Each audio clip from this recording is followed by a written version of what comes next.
Boa tarde a todos. É um prazer estar aqui com vocês e, em primeiro lugar, eu gostaria de agradecer aos organizadores do evento, particularmente os membros da comissão, Nery, Sônia Regina, Matthew e também ao Davi Carvalho. Eu vou apresentar alguns slides para me ajudar a essa apresentação.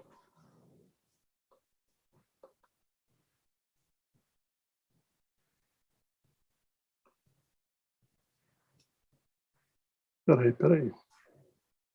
Estamos no ponto errado da coisa.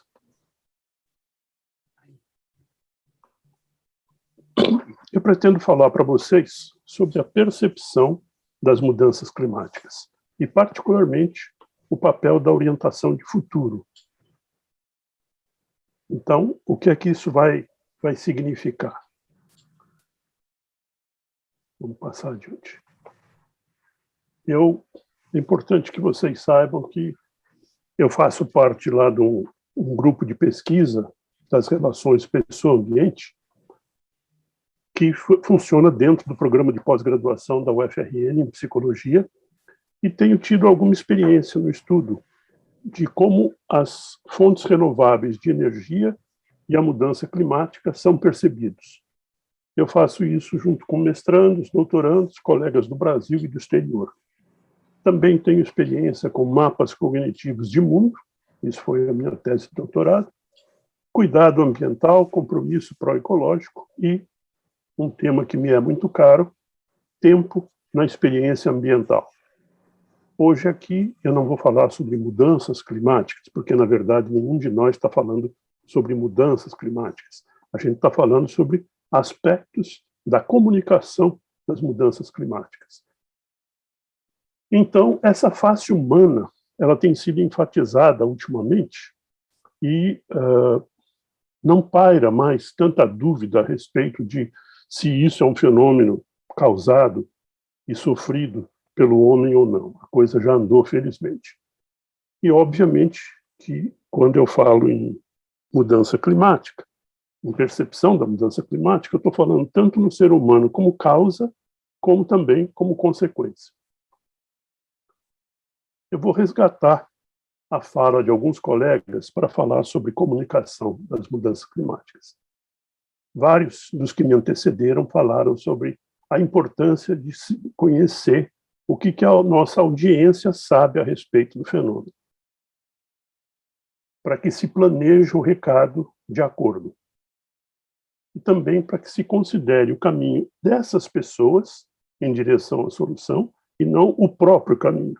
Isso é importantíssimo, porque às vezes a gente se enfia tanto dentro de um tema, ao estudá-lo, que acaba considerando a sua própria visão e não a do interlocutor. Então, como eu disse, eu vou lidar com a percepção das mudanças climáticas, que é um tema, digamos assim, bastante abstrato. O ponto que eu quero fazer de destaque é chamar a atenção de vocês para o fato de que a maneira como nós representamos o ambiente nas nossas mentes vai determinar, pelo menos em parte, como nós vamos agir em relação a esses ambientes. Portanto, a informação sobre as mudanças climáticas, que é disponibilizada de algum modo abstrato, indireto, precisa ser construída mentalmente.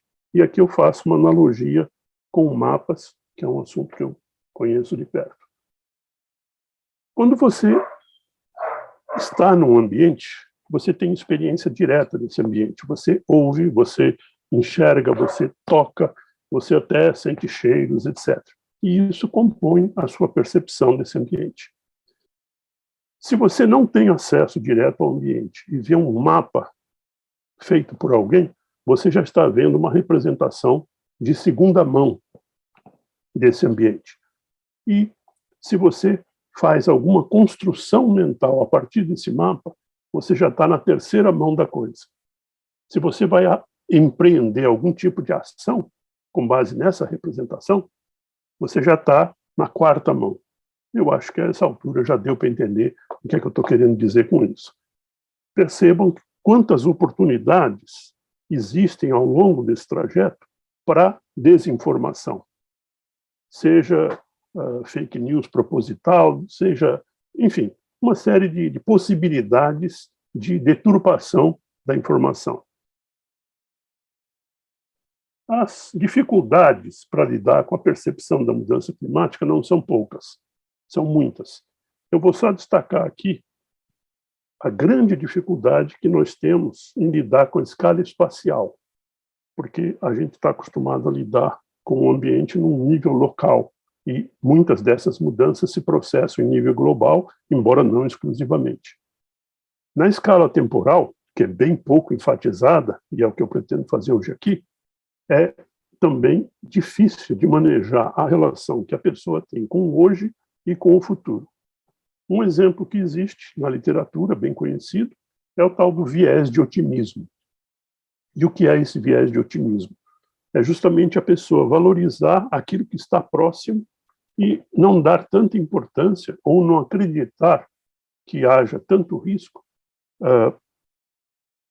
Peraí, eu estou formulando mal isso. É acreditar que não existe tanto risco na situação local, só na situação remota, na situação distante. Tá? Então, esse fenômeno é chamado de viés de otimismo e ele tem sido bastante estudado. Então, a percepção da mudança climática não tem natureza sensorial. Ela é mediada pela comunicação social. Professores, TV, internet. E uma coisa muito importante, existe uma dinâmica interrelacional dos aspectos que agem e interagem nesse processo.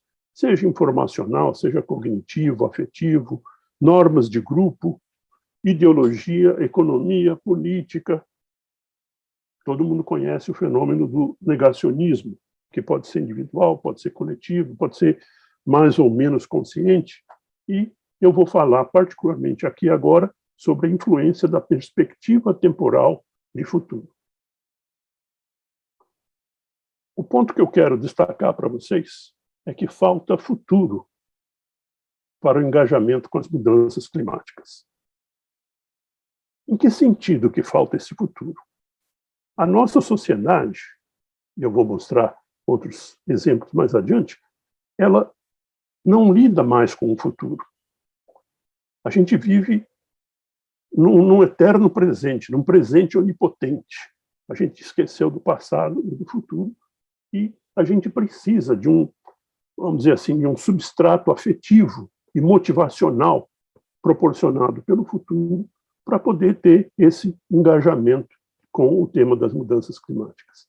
Não adianta bombardear, e alguns aqui já falaram sobre isso, não adianta bombardear a população com informações de ordem cognitiva, informacional.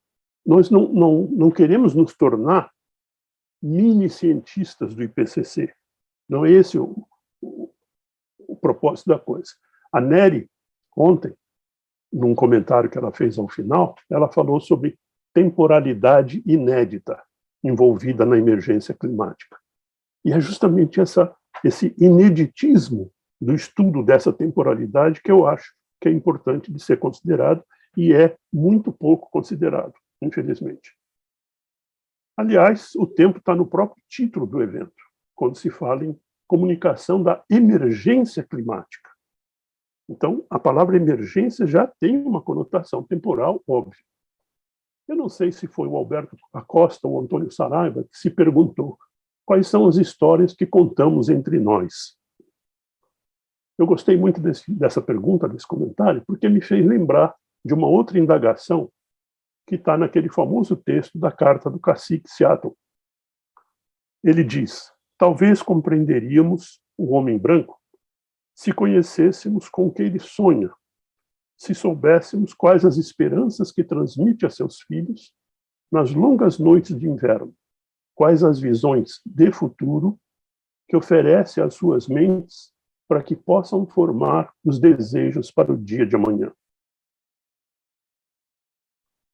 Também na sessão de ontem, uma colega nos informou que navios, ao reduzir a sua velocidade, podem consumir menos 50% do combustível.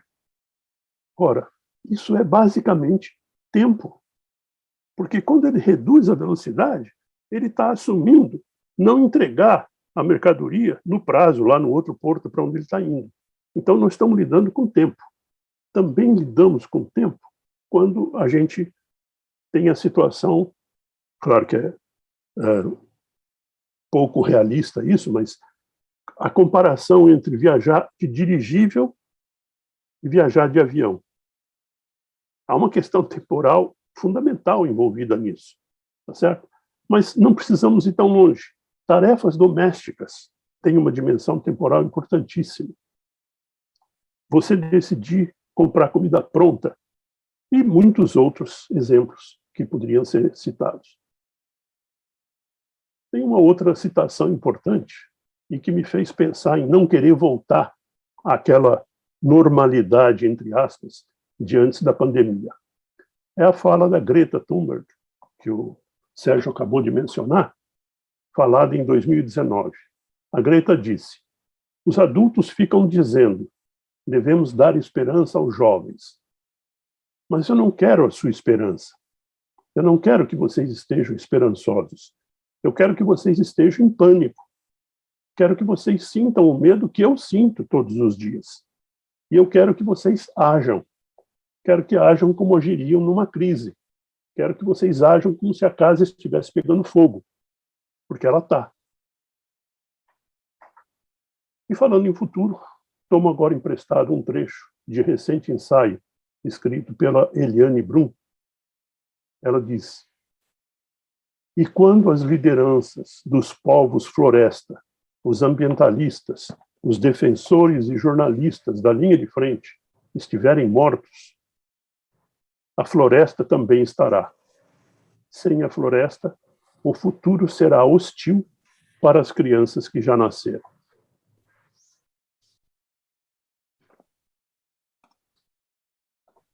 É importante a gente lembrar que alguns importantes ecologistas já escreveram sobre essa questão de futuro. O Lutzenberg, em 76, já estava se perguntando no Manifesto Ecológico sobre o fim do futuro. Para ele, a sociedade de consumo em que nós tínhamos nos transformado, e cada vez mais, estava acabando com o futuro. Não tínhamos mais chance de ter futuro. E ele não está sozinho. Bem mais recentemente, o Ailton Krenak afirma: o amanhã não está à venda. E a argumentação que ele apresenta é exatamente a mesma. O meu futuro, diz ele, não é mercadoria para vocês ficarem comprando, negociando, vendendo. No entanto, todos nós vivemos, nos acostumamos a viver numa sociedade 24/7, ou seja, 24 horas por dia, 7 dias por semana. Isso é a nossa realidade.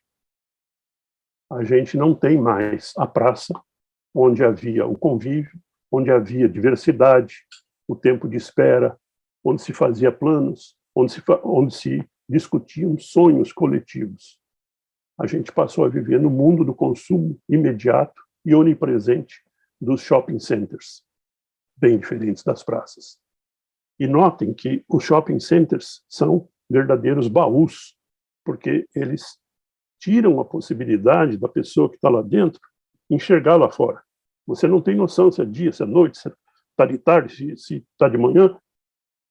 E, além disso, um detalhe que quem estuda essas coisas, alguns arquitetos e nós da psicologia estudamos, o shopping center tem pisos necessariamente escorregadios.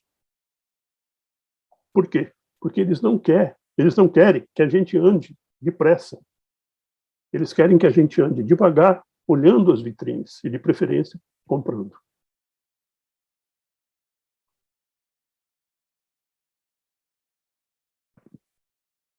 No entanto, há os que acreditam que o futuro importa. E, obviamente, eu estou entre eles, né? Esse livro, da Barbara Adam e do Chris Grove, não está sozinho. Tem alguns outros que andaram saindo nos últimos anos sobre esse assunto. O futuro realmente importa. Existe mesmo um grupo de pesquisa numa universidade lá onde a Barbara Adam é aposentada e é professora titular, que se chama Future Matters. Eles trabalham com buscar entender como que funciona o futuro e como incentivar para que isso continue acontecendo. E, além disso, para quem se interessa por esses temas, é importante lembrar que vários periódicos surgiram tratando de futuro. Tem, inclusive, um outro periódico chamado Time and Society. Enfim, tem muito material aí. Uma outra imagem que eu gosto muito é essa, dessas manifestantes, que nos alertam para que quem não luta pelo que quer tem que aceitar o futuro que vier. Eu acho muito legal essa frase. E a ausência de visão de futuro pode ser fonte da negligência com as mudanças climáticas. Esses mesmos autores que criaram o inventário de perspectiva temporal, eles chamam atenção para o fato de que você precisa ter um passado mais ou menos positivo, você precisa estar em paz com o seu passado para poder pensar em futuro, para poder ter uma perspectiva temporal mais equilibrada e imaginar um futuro que possa ser alcançado. Muito bem, eu passo então para as minhas considerações finais. Eu só queria chamar a atenção, já que tanta gente aqui no nosso grupo se preocupa com a questão ambiental, eu queria chamar a atenção para o fato de que esse adjetivo ambiental, ele normalmente é associado a características físicas do ambiente ou espaciais. Mas não é necessariamente para ser assim, porque o ambiente também é constituído por tempo. Então, características temporais também fazem parte do adjetivo ambiental. Eu vou mostrar para vocês uma imagem de que eu gosto muito, porque ela mostra essa lâmina azul claro, que é a nossa atmosfera, que é o máximo que a gente pode ter de consequência no planeta em que a gente vive. Normalmente a gente fala, vai destruir o planeta, tal coisa vai acabar com o globo terrestre. Não vai, não vai. O máximo que a gente vai conseguir vai ser estragar essa pequena faixa que nós habitamos. A nossa civilização se desenvolveu aí, nesse azul claro. Uma outra coisa que se tornou muito popular também durante a pandemia foi essa recomendação de lave bem as mãos e tudo ficará bem. Como se esses tsunamis que nos ameaçam desaparecessem por magia. O tsunami da Covid-19, da recessão, da mudança climática e do colapso da biodiversidade. E, para terminar, eu apresento para vocês essa frase ilógica. Ilógica porque, onde eu apresentei uma vez num congresso, um colega veio me dizer ao final, me parabenizou pela palestra e tal, mas me disse que eu tinha apresentado algo ilógico. Não herdamos a terra dos nossos antepassados, estamos tomando-a emprestada dos nossos descendentes. Segundo esse meu amigo, isso viola a lógica.